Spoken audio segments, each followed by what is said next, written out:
At 3 a.m. ship time on Holomath Relay, the universe changed because a junior systems tech could not sleep. Technician Samir Darzi sat alone in the data analysis bay, staring at a cascade of alien script flowing across his console. The screens around him hummed in a soft halo of status lights, third shift quiet settling over the station like a blanket. He rolled his shoulders, joints popping. The cursor blinked patiently beside a half-finished diagnostic script. He knew he should finish the script. He also knew the strange encrypted burst that had just arrived from a Xyrath relay buoy out on the fringe was far more interesting. Samir checked the station log. The burst was tagged as non-priority, deferred decryption. The queue would handle it in a few hours, after a dozen higher-ranked tasks. No one would yell at him if he bumped it up. Strictly speaking, this was a misuse of the system. Strictly speaking, he did not care. He rerouted the burst into his workspace.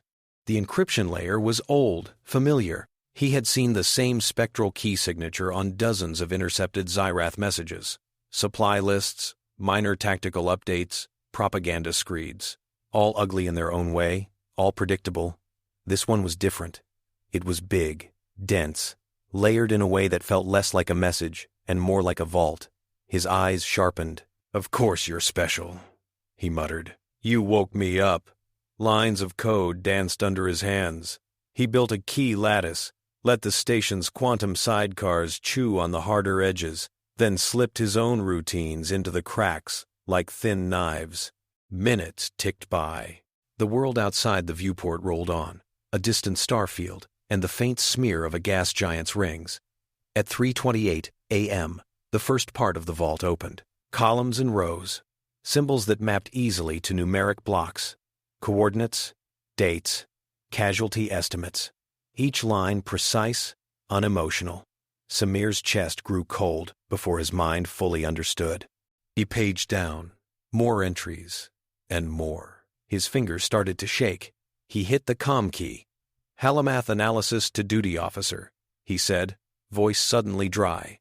"I need the on-call cryptographer and xenostrategic duty. Priority 1. He hesitated, then added, "And wake Cadet Nidlovu. She needs to see this." In her tiny quarters on the same deck, Cadet Amita Nidlovu jolted awake to the station-wide priority chime. She rolled out of her bunk, hair tousled, mind already shifting from dream to work. She had a habit of keeping her boots neatly by the door. Now she slammed them on without bothering with neatness. She did not know, as she ran for the bay, that this would be the night she spent the rest of her life telling people about. By 4 a.m., the analysis bay was crowded. Amita stood at the main console beside Samir, heart pounding. Lines of alien script flowed past on the main holo, annotated by human translations.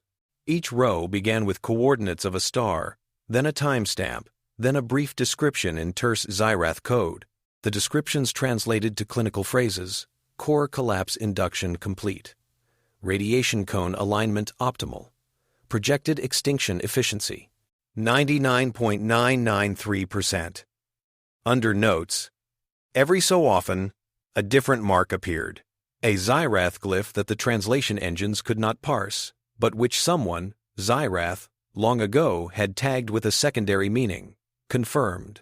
Amita read line after line, sick horror building beneath her ribs. Samir's voice was hoarse. "We're calling it the Oblivion Calendar.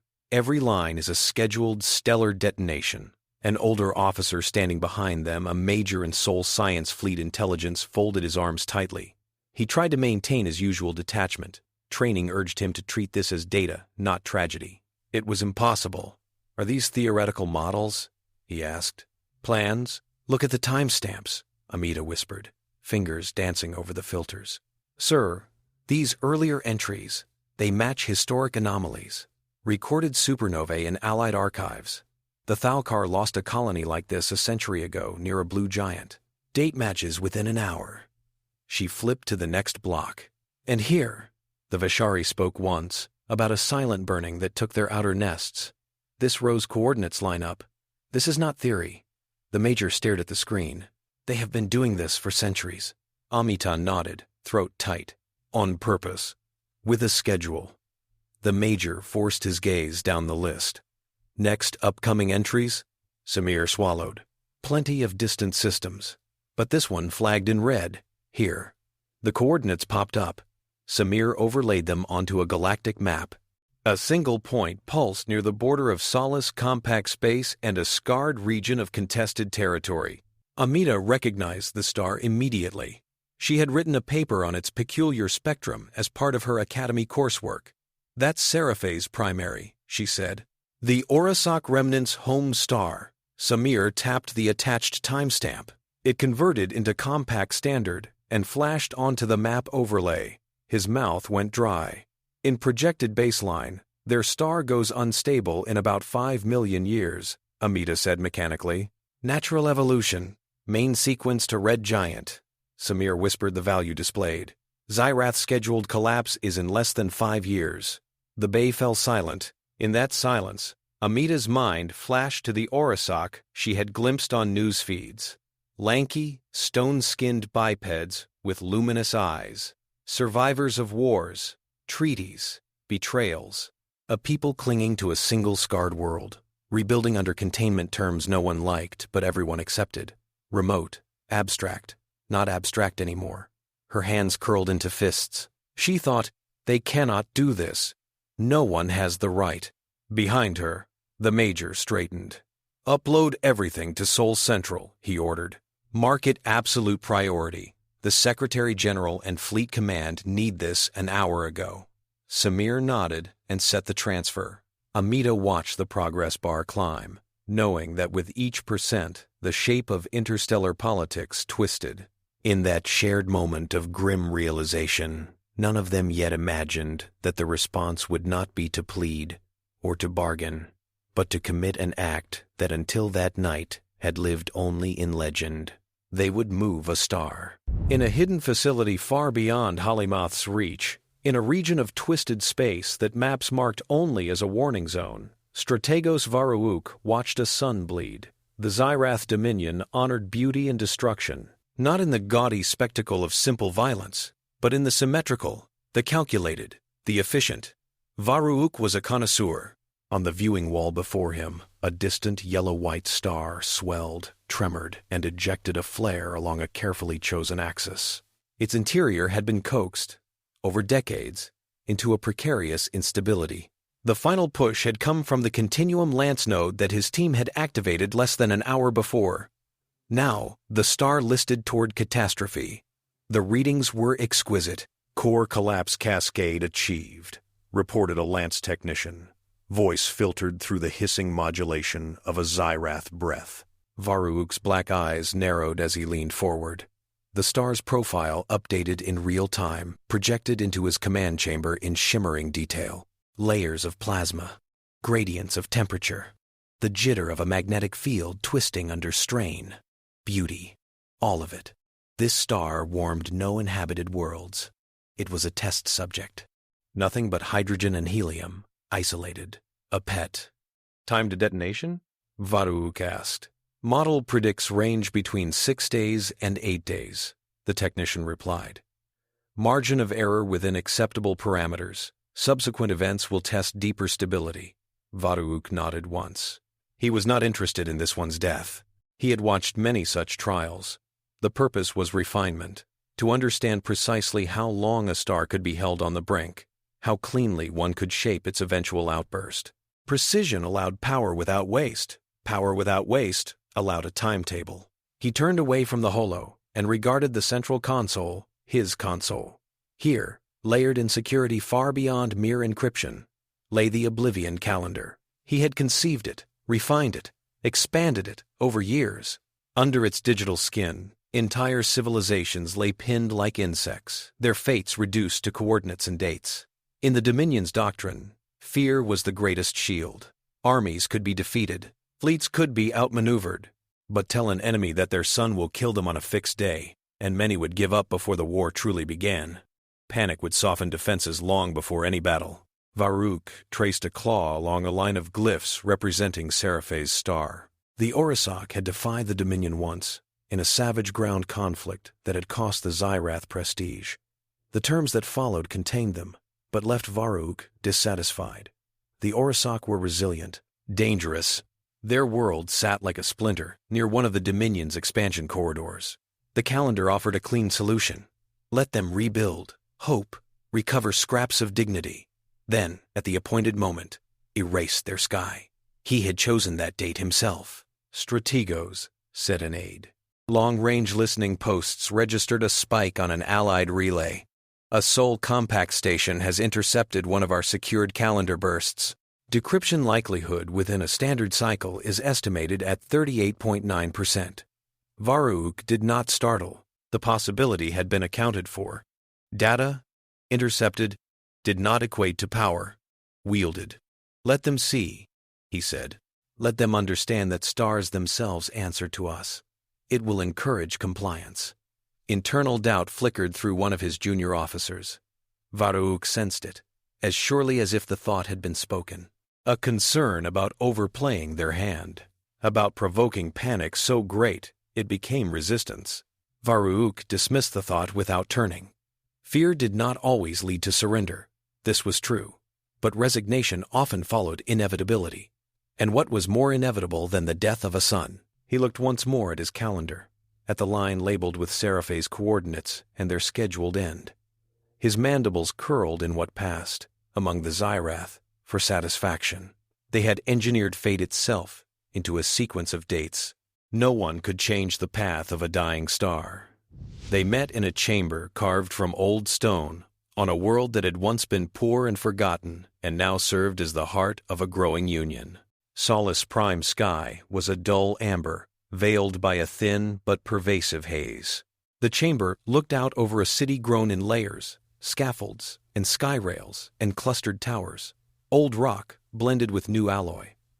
A symbol, some said, of humanity's habit of building on ruins. Secretary General Soraya Ruiz sat at the head of the curved table, a simple projection map hovering above its center. Around her, the representatives of a half-dozen powers watched, argued, and calculated. At 9 a.m. local time, the feed from Polymath Relay finished its transfer. The Oblivion Calendar unfolded in the air. Jun Soryun, Solus Compact Envoy, felt his pulse tick faster as line after line flared into focus. His posture remained composed, but his fingers, clasped in front of him, tightened slightly. He knew the others saw it. Across the table, Thalkar Envoy Seaton's translucent eye stalks narrowed. The Thalkar preferred rules, frameworks, predictability. The calendar was predictability turned to horror. Beside C10, the Lume representative, Seer Elunai, held her palms hovering over the display as if feeling heat that no one else could sense. Fine filaments across her skin flickered slowly, registering shifts in electromagnetic patterns the others ignored. The coordinates match, June said quietly. Historic events, known supernovae, unexplained annihilations. This is not an idle threat. Nor is it omnipotence, C10 replied, mandibles clicking. The continuum lance is powerful, but it obeys physics. There must be constraints. Lumai Seer Lunai spoke softly, voice carrying an echo. Constraint does not comfort those who lie beneath a marked star. On the opposite arc, Vishari Queen Mind is Hydra's pod pulsed with internal light, its surface alive with the flowing patterns that conveyed thought. When the Vishari spoke, multiple harmonics laced the air. Our swarm has calculated evacuation scenarios, Ishidra said. The translation overlay smoothing the chords into words. With maximum cooperation, we could relocate possibly 13.2% of the Orisoch remnant before the scheduled collapse. 13.2, June repeated. And the rest? Silence. Soraya Ruiz broke it. Her hair was pulled back, her expression stone. She had read the file at 3:49 a.m. and had not slept since. Evacuation alone is politically impossible, she said. The Orisoch will not agree to abandon their world en masse. The Xyrath would treat such movement as breach of their containment. War would be immediate. Xylanth Combine's envoy, a lean trader with shifting skin, raised both hands. War is already here, if this is believed. The Dominion has been committing covert annihilations for centuries. Our roots dodged dead sectors. We thought it misfortune. It was design. In the second row of seats, Captain Ilya Voronin listened, jaw tight. He had flown through some of those quiet sectors, guiding his ship around ghost systems whose suns once shone for living worlds. He had never thought to ask this particular question. What if someone did that on purpose? He raised a hand slightly. Soraya saw him, weighed options. She knew his reputation. Fearless, stubborn, more comfortable on a hull than in a council seat. She also knew he was here because the Soul Science fleet needed a voice who understood the implications down in the engine rooms, not only on paper. "Captain Voronine," she said, "you have the floor." Ilya leaned forward. His eyes, usually warm, glinted like steel. "We are treating this as if it is just another weapon," he said. "As if we can bargain over its use, request exceptions. That is not what this is." He gestured at the map, where a dozen stars pulsed red. "This is a doctrine. The Xyrath have bet their strategy on the assumption that all of us will accept the death of suns as something we cannot fight. At best, we argue for who dies and who gets to run." Thalkar Envoy Seaton's carapace twitched. "When a star dies, it is a stellar process, not a political one. We did not choose physics." "Maybe not," Ilya said, "but we can choose our response to someone abusing it." His thoughts flashed back to Academy days. Long nights staring at equations describing star formation and death, the immense timescales. He had loved the idea that some things were so large, so slow, so beyond any individual's reach, that they formed a stable backdrop for everything else. Now that backdrop itself was a weapon. Dr. Myra Lahari, seated beside him, watched the others with sharp, restless eyes. Her hair was uncombed from an overnight sprint through data and old archives. She had not been able to turn off the part of her mind that saw not only horror, but also mechanisms. "We are not entirely helpless before a star," Myra said. "Not anymore."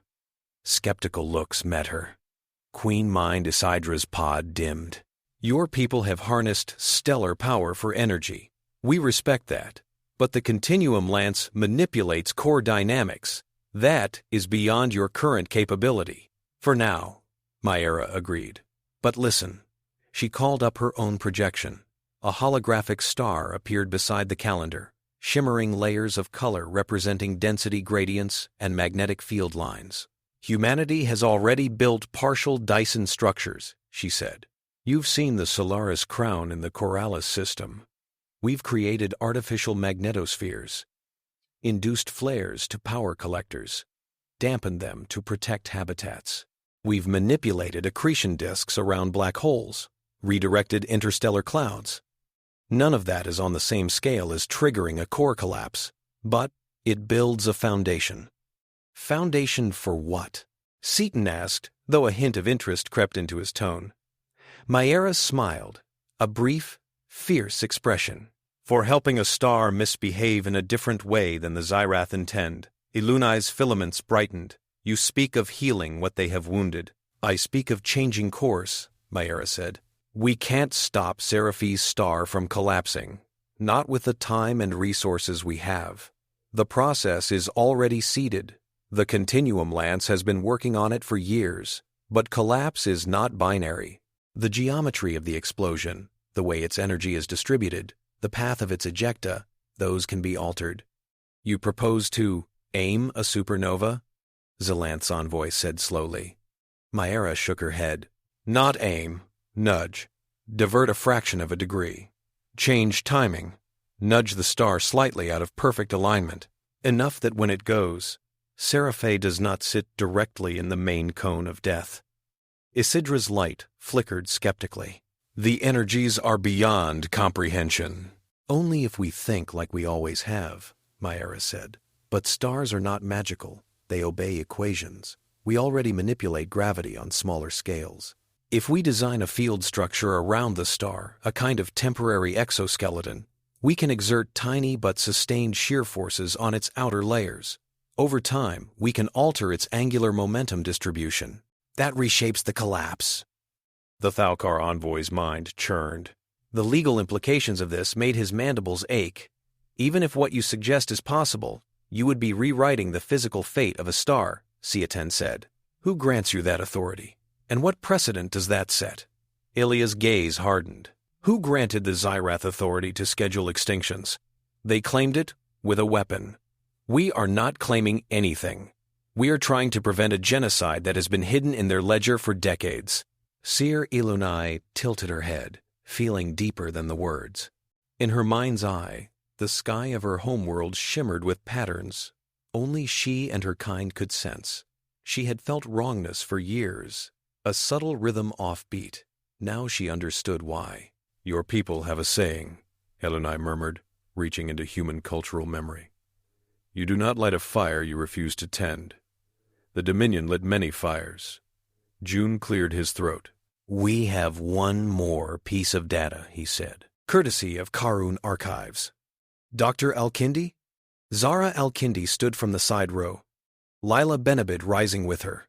Zara's expression was half grieving, half hungry for knowledge, for context. She had spent much of the night cross-referencing the calendar coordinates with ancient records. Our Karun colleagues have long suspected there was a pattern to certain anomalies near the Nadir Rift, Zara said. Shifts in starlight that could not be explained by natural drift. They dismissed it as noise. But with this calendar as a key, we re-examined the data. Layla flicked her wrist. A new map appeared, centered not on Seraphae, but on a folded, dangerous region of space, labeled in angry red script, Nadir Rift. Within this region, Layla said, records from multiple species over tens of thousands of years mention a structure they call the Revanthi Spire. In myth, it is a place where suns are taught to move. Most assumed that was metaphor, but there are measurable anomalies. Stars near the rift, whose motion suggests past artificial manipulation. Someone did this before, Myra whispered, almost to herself. Awe and dread tangled in her chest. Not like the Xyrath, Zara said. From what we can piece together, the builders used their technology to prevent disasters, to stabilize unstable systems, to terraform via stellar management. Then something happened. The records become quiet. We believe they dismantled much of their network. The spire may be a control node they abandoned or sealed away. Ilya saw it like a map in his head. Halamath, Seraphae, Corrales, Nadir, Rift, points in a geometry of doom and hope. If the Revanthi Spire still exists, and if we can reach it and understand it, we might scale Myra's idea up enough to counter the Xyrath interference, he said. We would not be starting from scratch. Soraya Ruiz exhaled slowly. Her mind raced through logistics, diplomacy, risk assessments. She was not a physicist, but she had learned, over a career of crisis management, to recognize when an impossible plan was the only one that matched the moral weight of the situation. We are not merely choosing whether to save the Orisoch, she said. We are choosing whether to accept living in a galaxy where someone can quietly put your star on a calendar and walk away. Silence held again. Then, Queen Mind Ashidra pulsed with reluctant resolve. The Vashari swarm will allocate industrial capacity to construct whatever field structures you need, Ashidra said. We will do so under protest, and with conditions, but we will not stand aside. Thalkar Envoy Seaton's mandibles clicked in a pattern of formal concession. The Concord will not forbid this effort. We request to be present, to document, and to help shape the legal frameworks that must follow. Seer Ilunai smiled faintly. The Lume will send one who hears the whispers of plasma. Your machines will benefit from a voice attuned to the star's song. Across the table, a representative of the Ashviri Directorate, eyes narrowed in calculation, spoke. We will observe and report home. Nothing more. For now. Soraya turned to Ilya and Myra. You have your authorization, she said. Project Helioshift is yours. Captain Voronin, you will command operations. Dr. Lahari, you will direct science. You will proceed to the Nadir Rift, locate the Revanthi Spire, and find a way to move a dying star's aim off its last living world. Her gaze hardened. You should assume the Xyrath will resist. June thought of evacuation numbers, of projected death counts, balanced against the lives that would be put in harm's way by such a mission. He thought of his own family, safe on a quiet orbital habitat, utterly dependent on the stability of their sun. He realized, with surreal clarity, that stability itself had become the most fragile illusion of all. The ESS Far Horizon slid out of Solus Prime's shipyards with a trail of ion glow and rumors. Within days, 1,000 news feeds across the compact played simulations of heroic crews wrapping a net of light around Seraphae's star, of Xyrath fleets reduced to scrap. Others played simulations of the star tearing itself apart early, annihilating the system and anything nearby. In truth, no one knew. On the bridge, Captain Ilya Voronin stood in the center seat, gloved hands resting lightly on the arms. The bridge dome was half-transparent, stars wheeling slowly as the ship rotated to align with the jump vector. Around him, officers checked their consoles, efficient, focused. "Navigator Morita?" Ilya said. Keiko Morita's eyes flicked across 3 different projection layers. "Course to Nadir Rift plotted," she said. "Transition points cleared with Thalkar and Vishari corridors. Estimated arrival in 11 days, 6 hours, 23 minutes. Any angry messages from neighbors?" Ilya asked. June stood at a side console. As envoy, he traveled with the mission, tasked with making sure that each bold decision in space did not completely unravel political agreements on the ground. "Angry, anxious, curious," June said. "The Thalkar sent a 3-volume packet of concerns. The Vishari sent a cost analysis.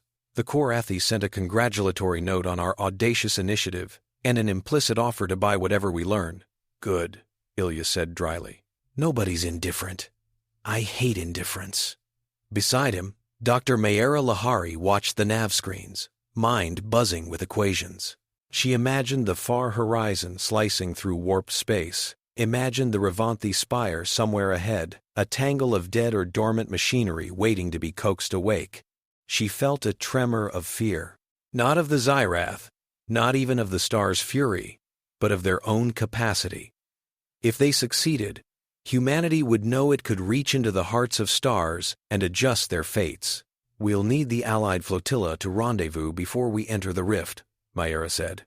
"The ESS Calderon, Vishari factory barges, Lume escorts. They're on their way," Ilya replied.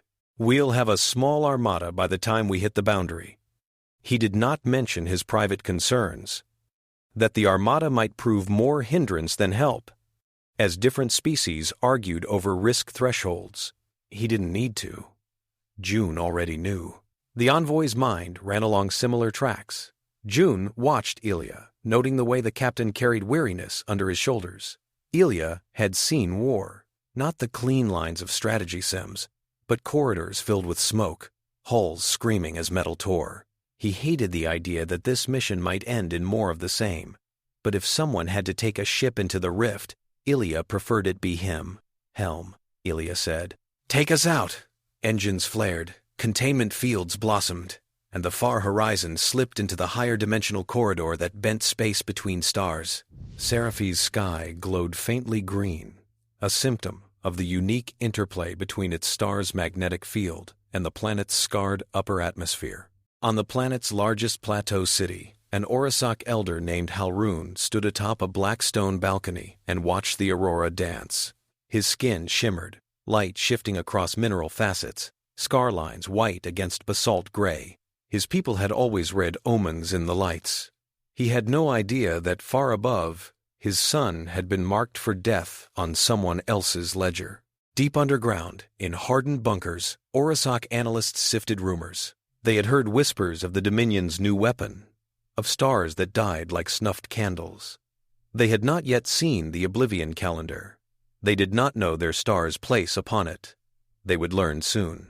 By the time the far horizon reached the Nadir Rift, the Allied flotilla had assembled into a ragged arrowhead.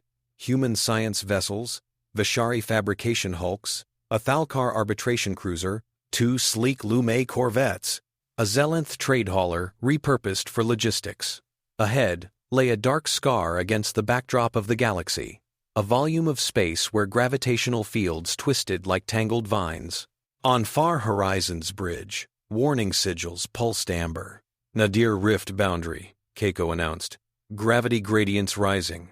Sensors encountering scatter." Ilya watched the projected map fold in on itself. Standard routes avoided this place. Old stories warned of ships vanishing, of compasses that spun in place. "Seer Ilunai?" he asked. Ilunai stood near the forward arch, eyes half closed, hands spread. Fine filaments along her arms lifted, attuned to the subtle waves in the rift that human sensors interpreted as noise. "There are paths," she said. "Threads where the tide is weaker." The Revanthi Spire sings faintly. Old, sleeping.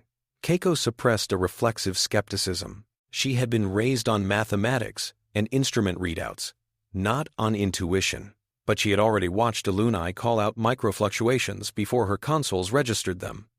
"Feed me your impressions as vectors," Keiko said. "I'll translate." Together, human math and Lume sensing guided the flotilla in. As distance shrank, new shapes emerged from shadow.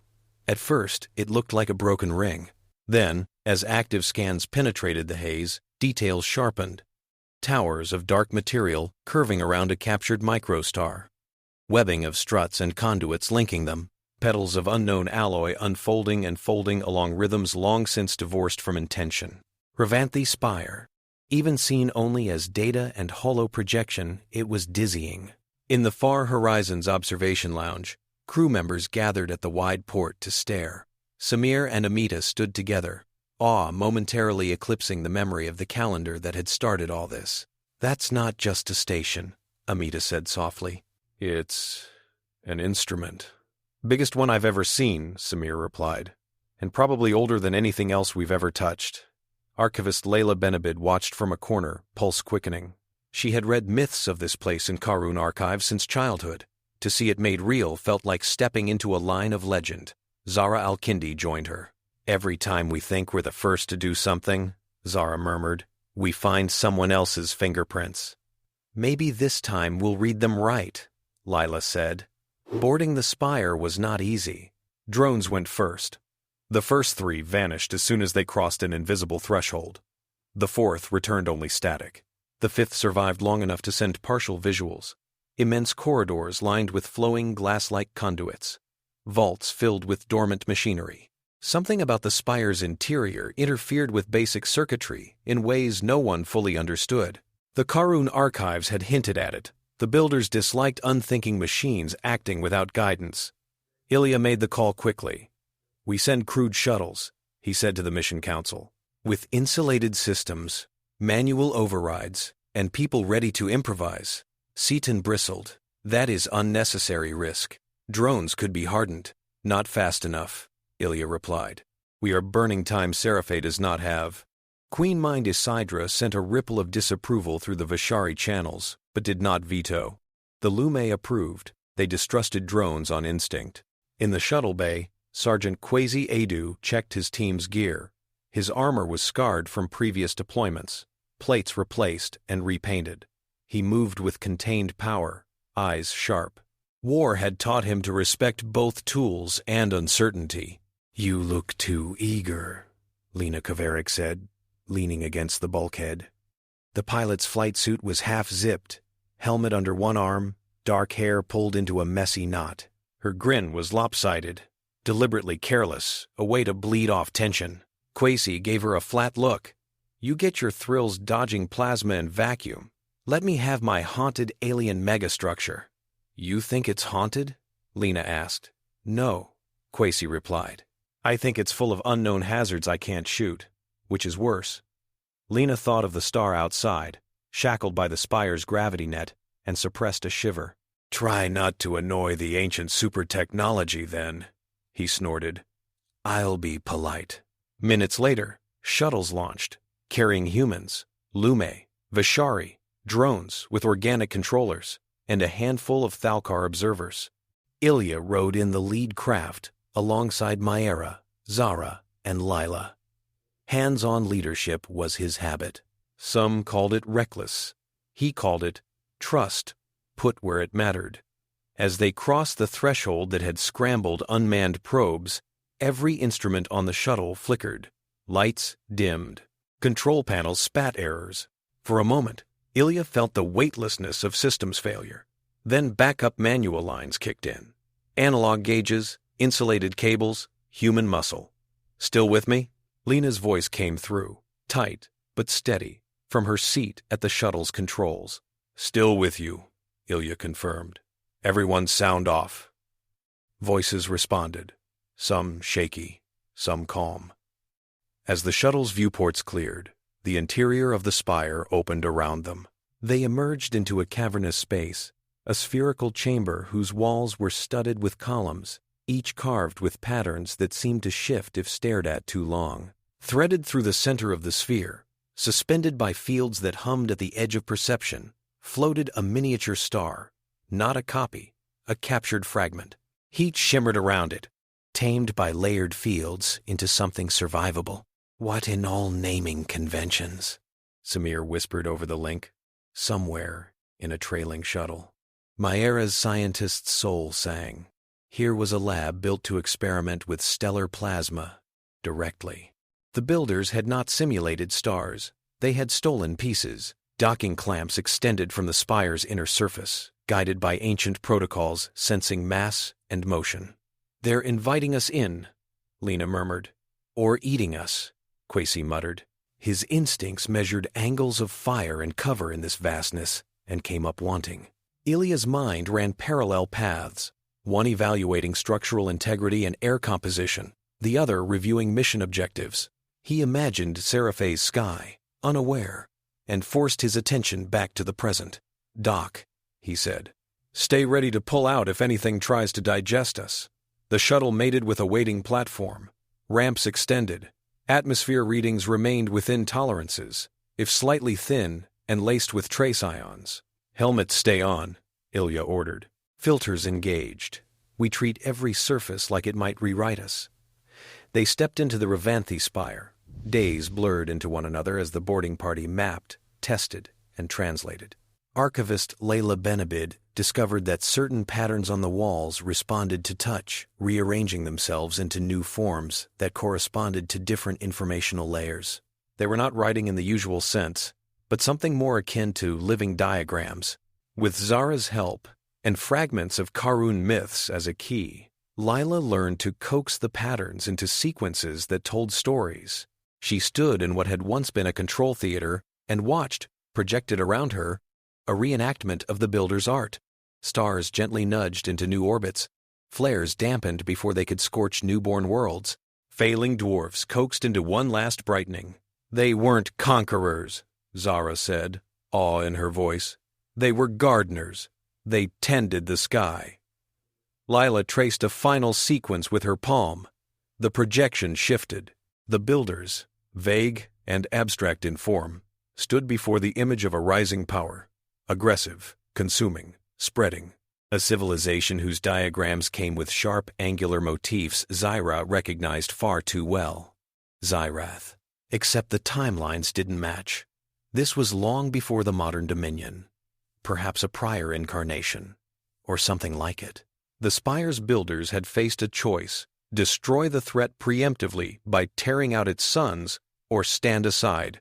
They had argued, debated, records showed models of death curves, scenarios of suffering, all laid out in unbearable clarity. Then, at the last, they had turned away. They rewrote their system to refuse direct destructive commands. Then, they abandoned it. Layla's throat tightened. They were afraid of becoming what they fought, or of making war on a scale that could not be undone, Zara said. Elsewhere in the Spire, Maera and a mixed team of human and Vishari technicians crawled through conduits, reverse engineering the field generators that held the microstar. Samir discovered that the Spire's core controlled not just the local captive sun, but remnants of a network once spread across the galaxy. Most nodes were dark, but a few still pulsed like distant beacons. If we weren't in a crisis, we could spend a lifetime cataloging this, he said. We don't have a lifetime, Mara reminded him gently. We have a star with 5-ish years on the clock, minus whatever acceleration the continuum lance can apply.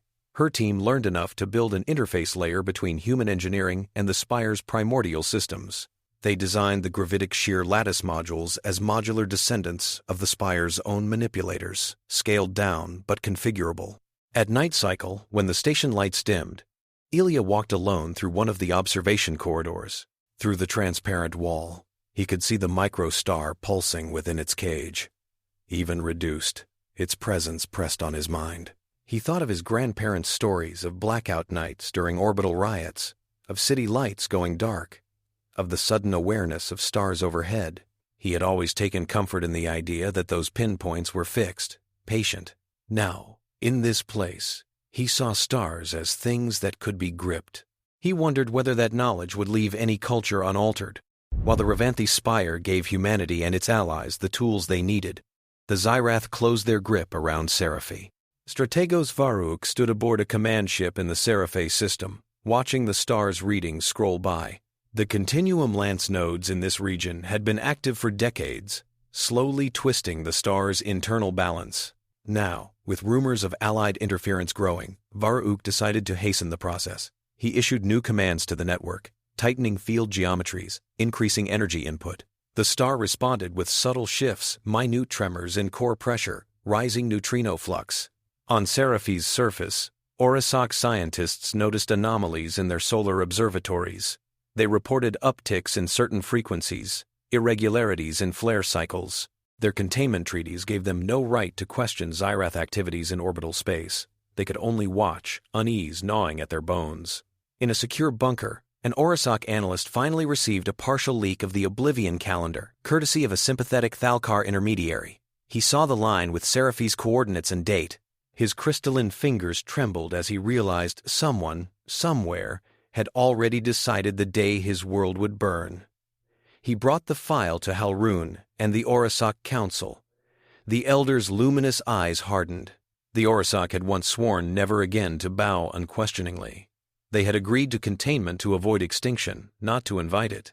Now they faced the prospect that their would-be jailers had all along been preparing a silent execution.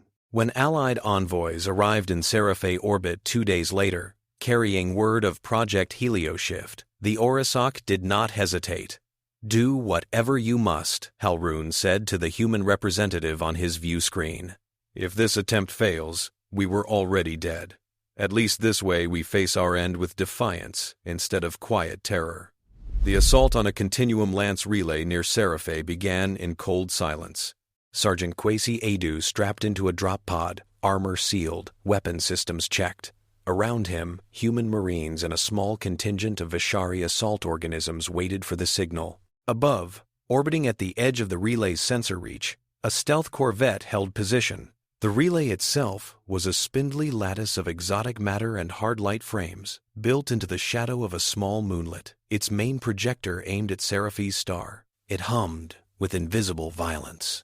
Kwesi's mission was simple in description, complex in execution.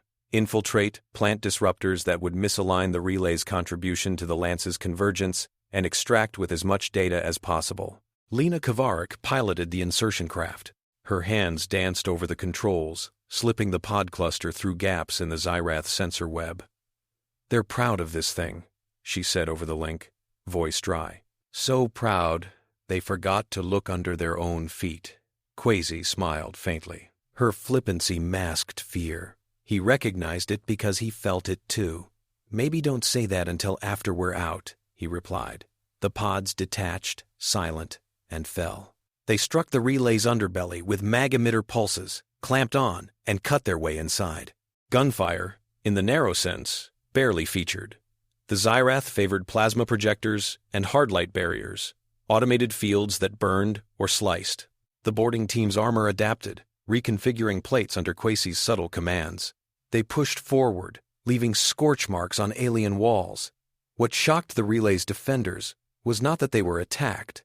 They had drills for that. It was how close the humans were willing to go. Kwesi dove through a half-formed barrier, his armor screaming warnings as hardlight bit at his back. He rolled, came up under a Xyrath officer, and drove a blunt force emitter into the alien's chest. The Xyrath's scream cut short. The Vishari assault creatures scuttled along ceilings and walls, adhering to surfaces with organic pads, their controllers riding in armored cradles, feeding them commands. Combined, they moved like a single entity, flowing around fire. Lena's smaller team reached the relay's core, where the lance harmonics were calibrated. They fought their way to a control nexus and began planting disruptors. "Samir's toys better work," Lena muttered, sliding a device into a maintenance slot. "Or this was a short dumb trip." "They'll work," Quasi said over the team channel. "He cares too much about living." The disruptors sank into the relay's systems, seeding subtle misphasing that would ripple through the Lance network, buying Helioshift precious seconds or even minutes at the critical moment.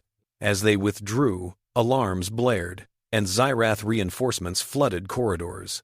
Quasi took a plasma bolt to the shoulder, armor plating vaporizing, flesh charring. He grunted, teeth clenched, but kept moving, hauling a wounded comrade one-armed. Pain flared, then narrowed to a cold thread. He pushed it aside. His mind focused on one thought. Seraphae's sky did not deserve to be chosen as a target by anyone but its own people. Lena stayed at the rear guard, piloting a combat drone manually, swinging it into positions that blocked lines of fire. A plasma lance pierced the drone, turning it into slag. She abandoned its controls without a word and switched to a backup. They made it out with fewer than they came in.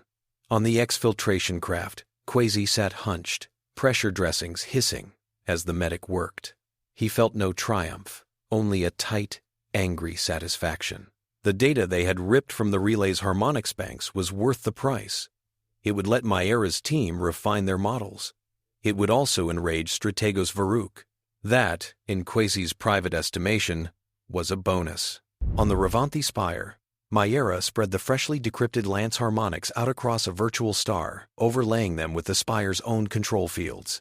"Now we know exactly how they're twisting Seraphae," she said to her team. "We can stop the twist, but we can twist differently." Amita, face pale from studying too many explosion models, pointed at a region of the holographic star. "If we apply shear here and here, over months, we can shift the star's moment of inertia. That changes how the collapse propagates." Samir nodded, eyes wide. "Our gravitic shear lattice modules become temporary handles on the star. We're not pulling the whole thing like a ball. We're kneading it." Zara, standing nearby, considered the diagrams with a historian's instinct for analogies. "We're taking a spear someone threw and nudging it so it misses the heart," she said. The Lume Seer Elunai raised her hands, feeling the simulated flows. "It will scream," she said softly, "but it may yet scream past the children and into the dark." They built the plan, layers of contingencies and fail-safes, aware that some of those would fail. They named their assembled infrastructure the Stellar Forge Array, anchored largely in the Corralis system, with a forest of gravitic shear lattice segments, ready to be deployed into near-stellar space around Seraphae's sun. To power it, they repurposed the Solaris Crown, a vast ring of collectors around Corralis's star.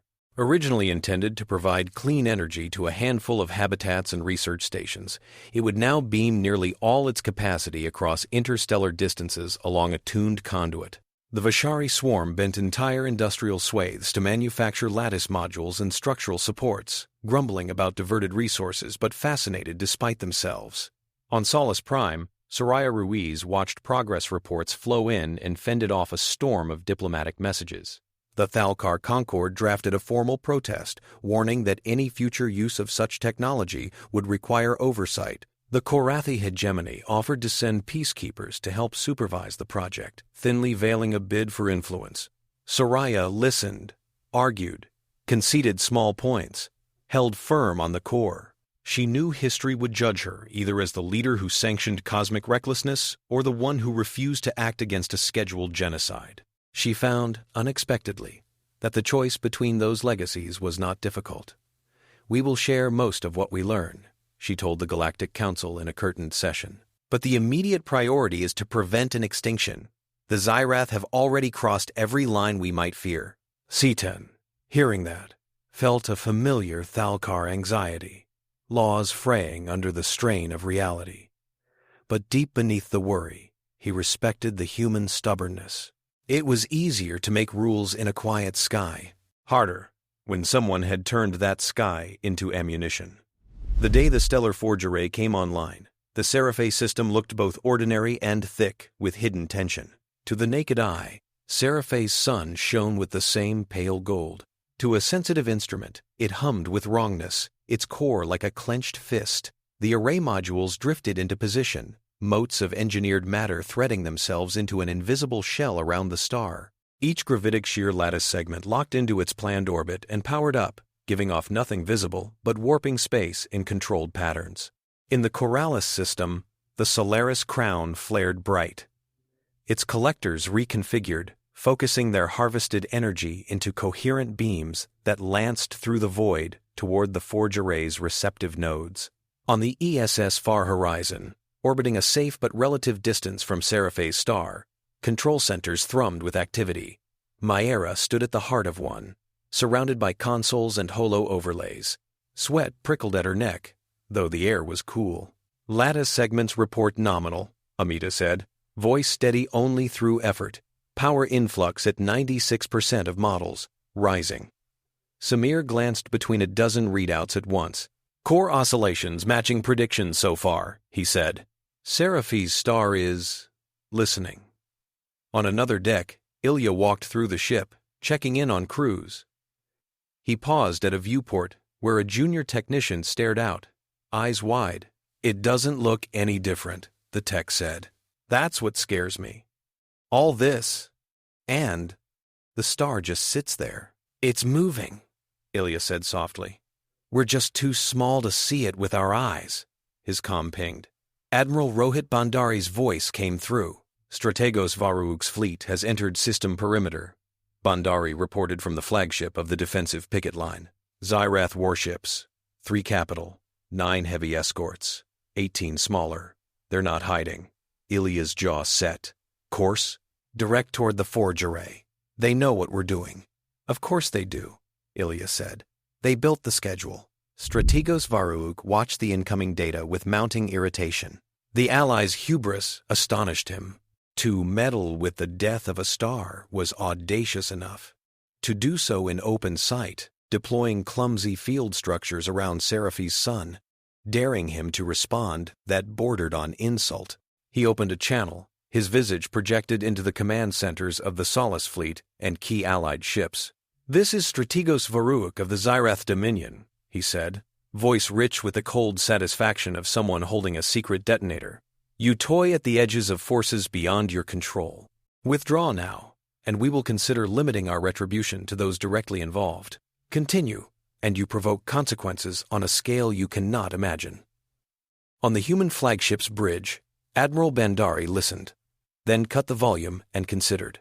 He was a practical man with little patience for grandstanding. It was absurd, he thought. The Xyrath spoke of consequences, as if they had not already set in motion the erasure of an entire species. He reopened the channel on a wider distribution. This is Admiral Rohit Bandari of the Soul Science Fleet, he replied. We are already living through the consequences of your actions. We will not withdraw. Varuuk's eyes narrowed. He had anticipated resistance. He had not fully appreciated that humans would refuse even the possibility of negotiation if it meant abandoning a single marked world.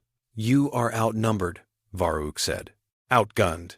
You cannot protect that fragile ring of toys around their star and your own ships at the same time. You may be right, Bandari said, but you will have to prove it the hard way. He cut the channel. Varuuk hissed. His claws tapped the armrest. He signaled his fleet. Advance, he ordered. Crush their defenses.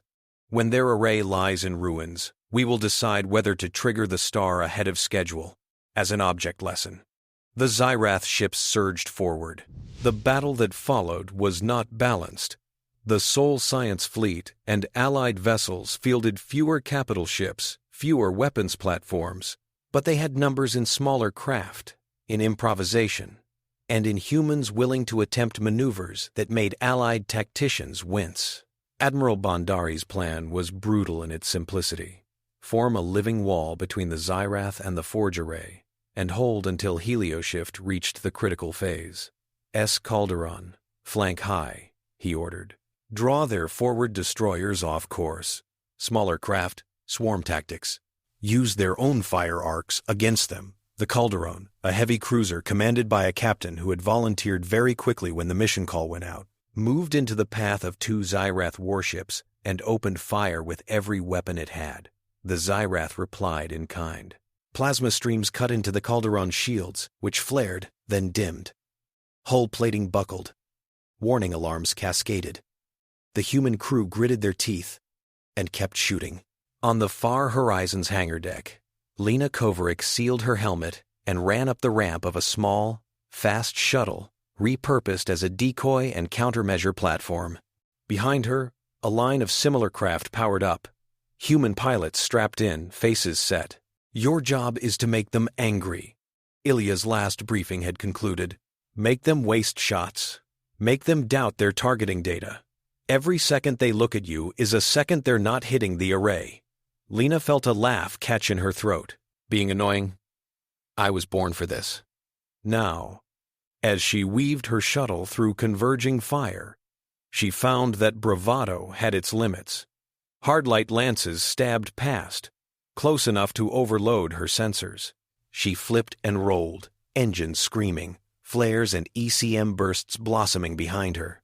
This is not flying, she muttered through clenched teeth. This is juggling knives with my ship. A bolt clipped her port stabilizer. The shuttle bucked, alarms howling. Panels sparked. She slammed manual override, fingers white on the controls, and wrestled the craft back into a survivable trajectory. On another vector, Xyrath strike craft dove toward a cluster of gravitic shear lattice modules, their intent clear. Disrupt the array's precise geometry. A trio of Lumai corvettes intercepted, weaving trails of energy that sang a harmonic counterpoint to the Xyrath fire. Ilunai's kin had brought weapons that bent plasma, not simply blocked it. They twisted incoming beams aside, sacrificing their own hull integrity to keep the nodes intact. Vishari barges, enormous and ungainly, hung back, using their bulk to shield critical power conduits. Their queen mind hissed at the risk to her precious fabrication hubs, but she held them in place. Vishari did not typically like direct confrontation. Today, they were learning that some calculations favored courage. On the far horizon's command center, Ilya watched icons wink out. Friendly ships gone, enemy ships crippled. Each loss hit like a physical blow. He compartmentalized the grief, knowing he would have to face it later. Status on helio shift, he called. Outer shear lattice at 90% deployment, Amita replied. Inner ring at 85. Some modules failing under stress, but the grid is holding. Mayera's hands moved over a control table, fingers delicately adjusting field configurations. On the holo, Seraphae's star looked unchanged, but the data told a different story. We're adding tiny rotational perturbations, she explained, more for herself than others. Over the next hours, they'll compound. Hours, Ilya said. We might not have hours. The star doesn't care about our battle schedule, Mayera said. It cares about torque and gradients. June watched the controlled chaos around him, feeling out of place and utterly necessary at once. His domain was words, not weapons, but the decisions made here would echo through treaties for generations. What would he tell future Thalkar tribunals, Vishari cost councils, Lume seers, that humanity had gambled with a star and won, or lost? That they had violated an unspoken taboo or shattered a monstrous precedent? He decided in that moment that he did not care which court would judge him. The only verdict that mattered now was whether Seraphae would see another sunrise. Strategos Varuuk saw his ships slow, trapped in a swirling melee instead of slicing cleanly toward the array. His disdain twitched into anger. These tactics are wasteful, his aide hissed. They throw lives away in amateur maneuvers. They are effective, Varuuk said. We expected them to preserve their resources. Instead, they spend them recklessly. It is inconvenient. He watched a human frigate deliberately ram a smaller Xyrath gunship, both tearing open, debris spinning away. He watched a cluster of shuttles dart into the path of a heavy beam meant for a lattice hub, drawing it aside and disintegrating. They would die just to shave a sliver off his timing. Fine, he would adjust. Divert more power to the continuum lance, he ordered. We will no longer wait for the optimal collapse moment. We will force it now. His technicians hesitated. Strategos, Premature initiation will reduce overall alignment efficiency. The resulting event will still kill the Orisoch, Varuuk snapped, and destroy the insolent array they have wrapped around our prize. Execute. Reluctant claws danced on controls. Deep in space, continuum lance nodes pulsed, throwing the star's core into sharper imbalance. On the forge array's holo, new patterns bloomed. Myra inhaled sharply. "They're forcing the timeline," she said. "The collapse could begin any time now. Our slow adjustments might not be enough." Amita's heart dropped. "If it collapses before we've fully shifted the angular momentum, the blast cone still hits Seraphae." Options raced through Myra's mind. None fit the parameters neatly. All had trade-offs. One, however, pushed itself forward, wild and ugly, and possible. "We overcharge select lattice nodes," she said. "Push them beyond their safe load, to the point of structural failure." Samir stared. "That will tear them apart." "Yes," Myra said. "But the last thing they do before they die will be to exert an enormous localized shear on the star's outer layers, enough to yank the forming shockwave into a new configuration." Amita's stomach twisted. "We design those nodes for sustained gentle pressure. This is a hammer blow, and we only need one hammer," Myra replied. "One that lands at the exact right time. If we don't, the supernova hits Seraphae full on. Everyone dies. If we do, we might save them, or we might destabilize the star further and take out half the system." Silence fell over the control center, broken only by the hum of machinery and distant rumbles from ship impacts. Ilya joined them, having just signed orders, sending yet another squadron into the teeth of Xyrath fire. "You have something?" he asked Myra. She explained quickly. He listened, jaw clenched. "How many lattice nodes would we lose?" he asked.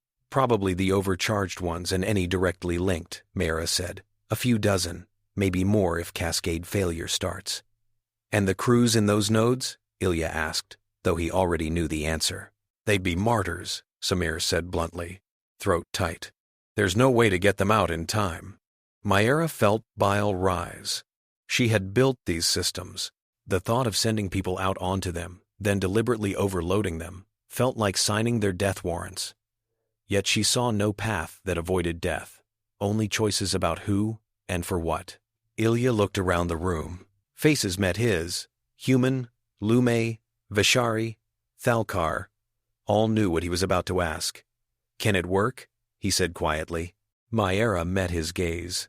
"It can. No promises. But physics doesn't forbid it." He nodded once. Decision settled in his bones. "Then we ask for volunteers," he said. "We don't assign this." June opened his mouth to reference regulations about command responsibilities, then closed it. This was not a tribunal. This was 5 seconds between life and death for a world. The call went out. Across the array, in dozens of small control pods anchored to lattice segments near Seraphae's burning surface, crews listened. Some cursed, some prayed, some laughed. The brittle edge of fear sharpened into defiance. Quasi, having refused to stand down despite his healing shoulder, occupied one of the inner node support craft. He heard the call for volunteers and did not hesitate. "Node C-19, Sergeant Adu," he said over the channel. "Put my segment on the overcharge list." The coordinating officer on the array hesitated. "Sergeant, your file." "Shows I've survived 3 drops I shouldn't have," Quasi said. "I'm ahead on luck. I'll pay some back." Lena, still flying decoy runs, heard the message ping in her cockpit. Between maneuvers, she hit transmit. "C-22, she said. "Kovarik, my node's a good candidate too. It's in the band my era flagged. You're flying air support," the coordinator protested. "We need you up there." "You'll get someone else," Lena said. "You ask for people to stand on top of a detonating gravity lens. You don't get to be picky when someone volunteers." On a nearby Lumai vessel, a young seer warrior named Tirai insisted on joining an overcharged node as well, feeling a deep obligation to help steer the star's scream. Even a Vishari organic controller demanded a place, surprising Ishidra with a surge of individual will. The queen mind quivered, then relented, recognizing that some impulses could not be optimized away. In the Forge Array Control Center, Amita watched the volunteer list populate. "They're lining up," she whispered. "We don't have enough nodes to give each of them one." Samir swallowed hard. People go to die for a world they've never seen. Ilya listened. Pride and terror warred in him. This was what humanity was. Reckless compassion. It had saved them before. It might kill them this time. He accepted that. "Myera," he said, "choose the nodes. Match them to the physics, not to our hearts." She did. Her hands did not tremble, though inside, something tore. Final preparations clicked into place. The selected lattice nodes lit up on the holo as red points.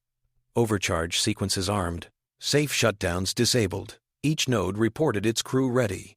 On Seraphae itself, warning messages spread through Orisoch networks. Halrun gathered his council, his family, his people, and told them the truth, that their star was about to die in a way it never should have, and that strangers in the sky were trying something no one had ever attempted to let them live through it. Some Orisoch panicked. Some retreated into old caverns, as if stone could shield them from a star's wrath. Others climbed to high places, or crowded around aging observatories, wanting to see. "They will either save us, or they will not," Halrun said. "We will not face this hiding in fear." He stepped back onto his balcony. The sky looked deceptively calm. In space, Seraphi's sun shuddered. Deep within, under the nudging of the continuum lance and the long-term manipulations, its core had reached a threshold beyond which no equilibrium could hold. Fusion faltered. Gravity surged inward. Neutrino flux spiked. The clock hit zero, in a sense that mattered to physics, not minds. On the Forge Array's holo, the simulation shifted from steady state into a wild cascade of probabilities. "It's starting," Amita said, voice thin. "Overcharge sequence," Myera ordered. "On my mark." Node controllers acknowledged. Quasi felt his cockpit vibrate as capacitors surged far beyond rated values. Fields around his segment bloomed, tugging at his bones.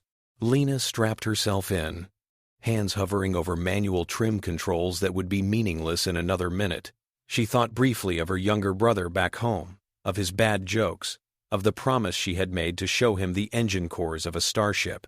She sent him a last unsent message in her mind and smiled fiercely. "Node C, 19 at 150%, Quasi reported. C-22, 180. Tirai, on another node, chanted an old Lumai verse under her breath, filaments bright as the fields ramped. "Now," Myera said. The overcharged nodes dumped their amplified fields into the star's outer layers. Seraphi's sun convulsed. From one angle, it looked unchanged. From another, in the flow of data, it twisted like a vast, burning ocean caught by an unseen tidal wave. Lattice segments tore. Metal screamed, then atomized. Control pods shook like toys in the grip of forces meant only for celestial bodies. Quasi's last coherent sensation was of his body being pulled in two directions at once, his armor warping around him.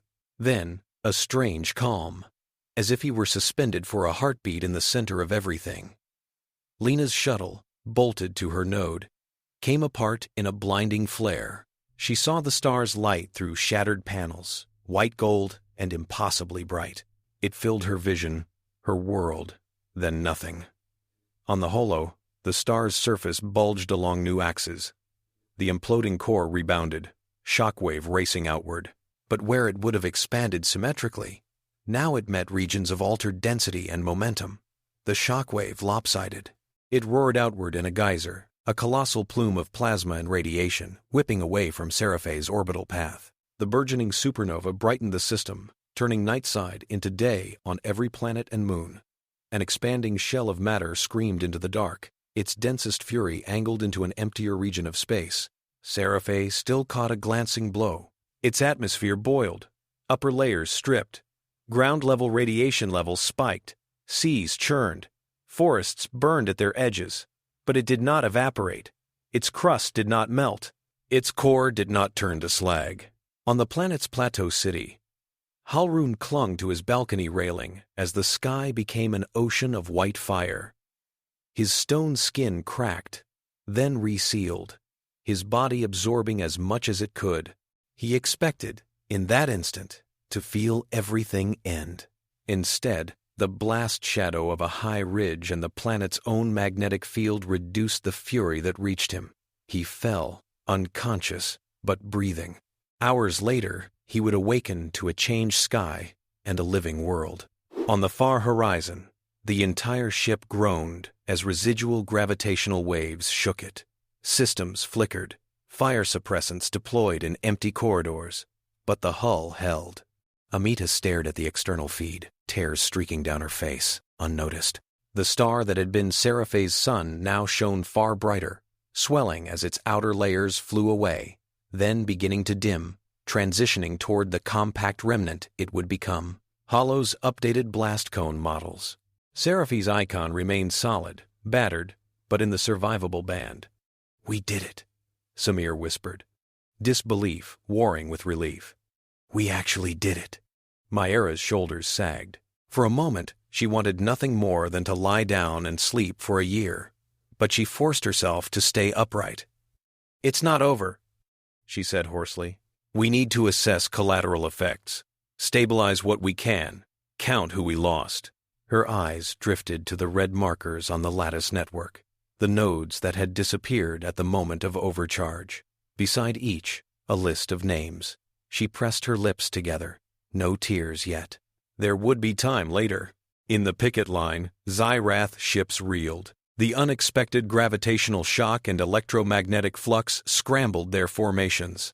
Two of their vessels, too close to an unlucky wave, fractured and spun apart, hulls torn. Strategos Varuuk leaned forward, teeth bared. He had forced the star to die on his schedule, but in the wrong configuration. The Orisoch world still orbited, scorched but intact. The calendar, for the first time, had failed him. "Regroup," he snapped. "Crush their fleet. Then we will finish Seraphae by conventional means." But his bridge crew hesitated. Sensor readings were a mess. Communications lagged. Their carefully prepared fear campaign had been punctured. On the Solace side, Admiral Bandari sensed the moment. The Xyrath had lost the psychological upper hand. "Press the advantage," he ordered. "Concentrate fire on their damaged capital." Vishari barges unleashed volleys of kinetic slugs accelerated by repurposed industrial launchers. Lume corvettes sang lances of twisted plasma that burrowed through shields. Human cruisers spat railgun rounds and guided missiles. The battle would not end in a decisive rout. Both sides were too depleted. But Varuuk saw the calculus. To stay risked losing not just ships, but his own command, perhaps his life. A Strategos taken captive? After failing the calendar? Unthinkable. "Withdraw," he ordered, voice like acid. "Signal the Lance network to stand down from further local operations." His flagship pivoted, engines flaring, and retreated into the dark, smaller ships falling in behind. On the Allied channels, a cheer rose. Some wept. Some simply slumped in their harnesses, too drained to feel anything yet. Ilya, in the far horizon's battered bridge, exhaled slowly. His hands had started to shake, unnoticed, sometime in the last minutes. Now he forced them still. "Damage reports," he said, "and someone get me a live feed from Seraphae, as soon as they can send." In the days that followed, the full scope of what they had done settled like dust after a storm. Seraphae's atmosphere had thinned. Radiation levels spiked in some regions, fell back in others. Vast auroras swept the poles. Some regions would be uninhabitable for years. Others, with shielding and support from orbit, could sustain life.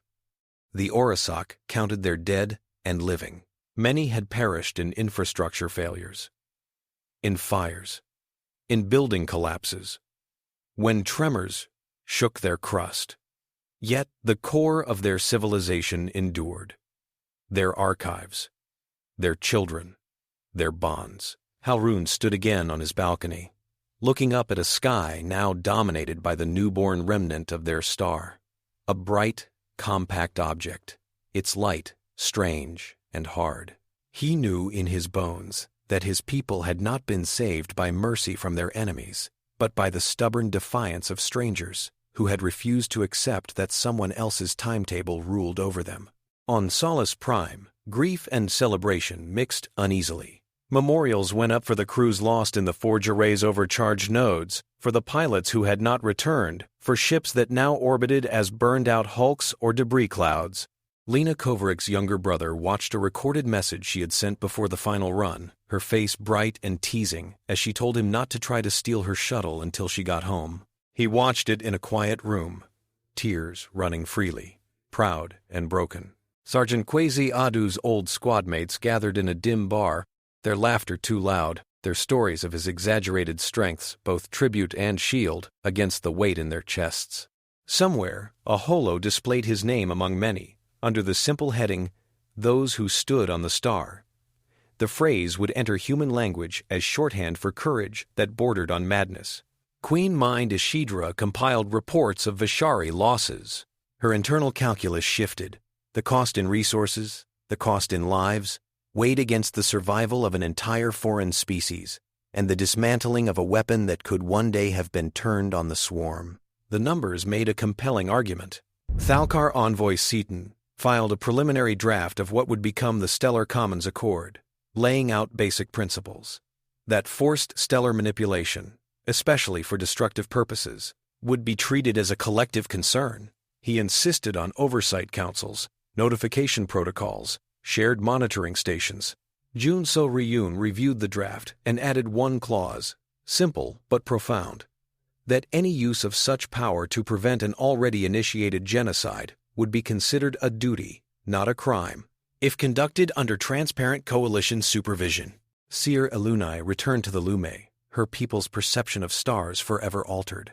She taught that the sky was not merely to be listened to, but, in extremis, answered.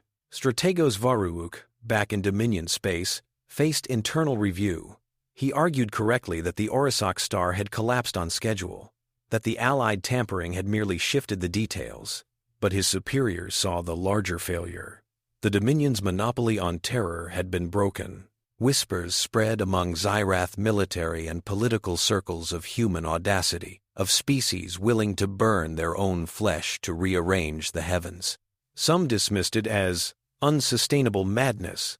Others, quietly, feared it. On the Revanthi Spire, the dust of activation and battle began to settle. Layla Benabid walked again into the Spire's control theater, fingers tracing patterns on the walls. The previous sequences still lingered there, the builders' histories, their dilemmas. Behind one panel, she sensed something new. "Zara," she called softly. "I think there's another layer." Together, they coaxed a fresh pattern into being. Lines shifted, circles unfolded. New symbols emerged, faint, ancient. They described not only the builders' past choices, but their expectations of the future, hints that they had always known their network could be rediscovered, that someone else might someday stand where Mayera and Ilya had stood and face a similar choice. One fragment caught Layla's eye, an abstract star marked by multiple glyphs, surrounded by smaller symbols representing civilizations. Arrows indicated intervention, prevention, restraint. Beneath it, a final mark, one the translators struggled with, then tentatively rendered as, "not the last." Xyra felt a chill. "So the Xyrath are not the first to pervert stellar mastery," she murmured. "And we are not the last to resist it." Layla looked through a viewport at the captured microstar, still humming in its cage. Beyond it, far away, the light of Seraphi's altered sun reached them, softened by distance. Humanity had taken one stand in one system. The galaxy was vast. Other calendars might exist, other weapons, other spires. But for now, in that moment, one scheduled extinction had failed to occur. One world, meant to be a line on a ledger, still turned. Somewhere above Seraphae, in an orbital habitat hastily repurposed as a temporary refuge, an Orisoch child looked up through a viewport at the strange, bright object that was now their star and asked what had happened. An elder knelt beside them and answered. Someone far away refused to let our day of ending be written in stone. That answer would not undo the scars. It would not bring back the dead. But it would become the seed of a new kind of story, told across languages and species, the story of the day humans decided the timetable of the sky was not beyond their reach, and then proved it by pushing a star.